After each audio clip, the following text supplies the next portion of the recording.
Faith and fashion, this is a hot topic. It has been for a long time, and it continues to be for good reason.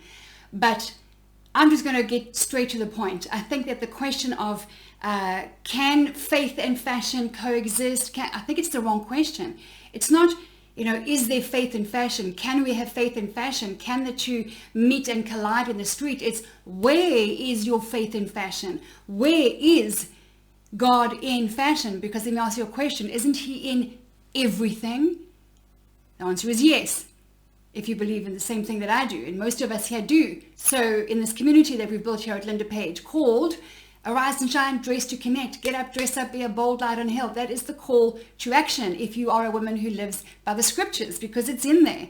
So the best place to go and find all the detail is at www.lindapage.com and watch the case study, book a call with my office, a free consultation, and see whether or not you are ready to take a coaching program that is going to boost your self-confidence, boost your self-esteem, teach you all the fashion fundamentals that you need to know of how to build a beautiful wardrobe on a budget, customized to your body, your boobs, your butt, your belly, everything, as well as your personality, your lifestyle, your profession, on a budget, saving money, saving time, being a smart, savvy shopper, a smart, savvy dresser, walking into a room, turning heads and enjoying being respected and appreciated as being a woman of substance, a woman of strength, a woman of faith, a woman of style, a woman of strength again.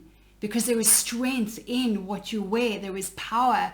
There is a Ferrari in your closet. And if you just understood that there is faith in everything, that God is in everything, who are we to separate him from fashion?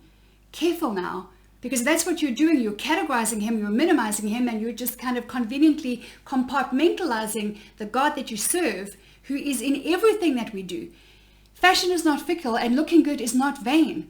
You need to stop asking yourself, can fashion meet faith? Can we kind of bring them together? No, he's in everything. He's in what you wear. He's in what you say. He's in who you hang out with. He's in what you eat and you drink. He's in everything. He's in you. So if you're created in his image, that makes you by nature creative, makes you by nature excellent. It makes you by nature, his very nature, ambitious, playful, powerful, fierce, feminine, gorgeous, amazing, lovely, majestic, splendid, compassionate, gentle, loving, all of those things.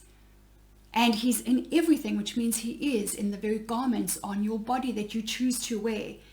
That when you choose, because every day is Tuesday, when you choose to get up, dress up, and be that bold light on a hill, that's what you're doing. I call it dress to connect.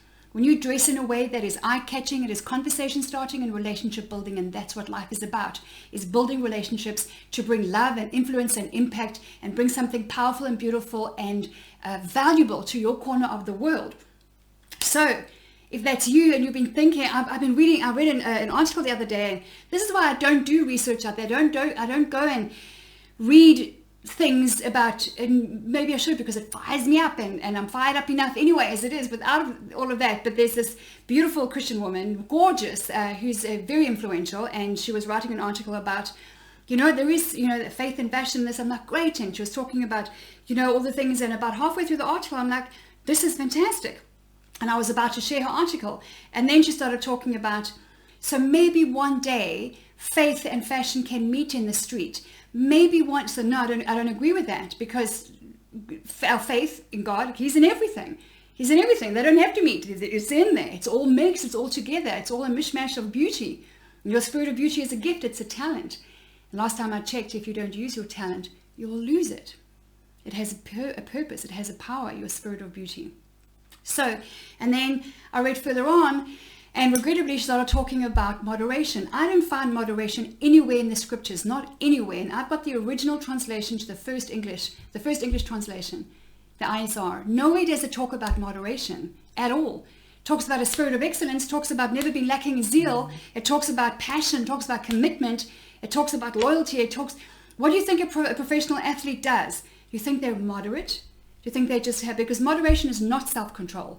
Don't be duped by that. And it's not a word search you must go and do. It's a word study, which is what I do.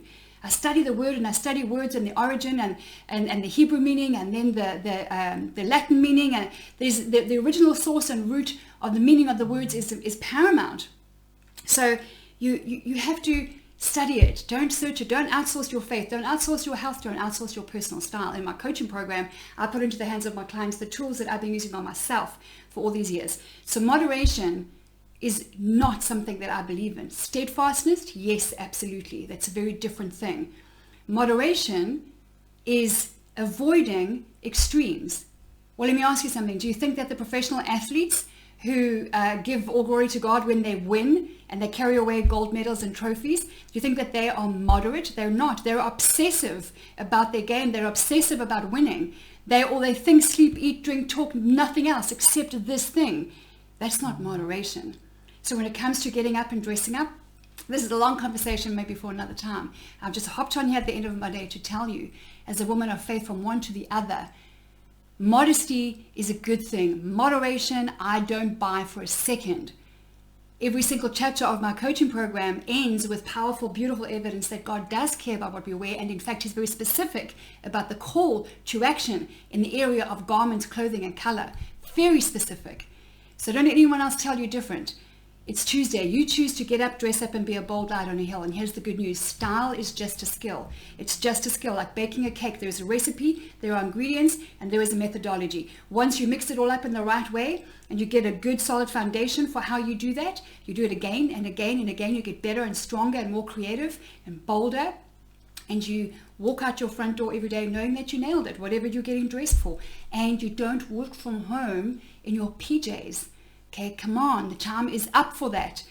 You need to be confident on camera, confident in the marketplace. No more excuses about that's not my good side, or I'm not good on the photos, I'm not photogenic, and the camera doesn't like me, and I hate my photo taken. Don't speak like that. That's weak. That's weak, and it's loaded with excuses. You're not weak, you are strong. You have a spirit of power, a spirit of courage, a spirit of self-discipline. Let it show on the outside. Dress in a way on the outside that reflects the woman on the inside. That is eye-catching. That's attention-grabbing. That's influential. And you can do that anytime you go to the grocery store or to the bank or you hop on a Zoom call. Don't dress down at home in your PJs because you think nobody sees you. You just called yourself a nobody. www.lindapage.com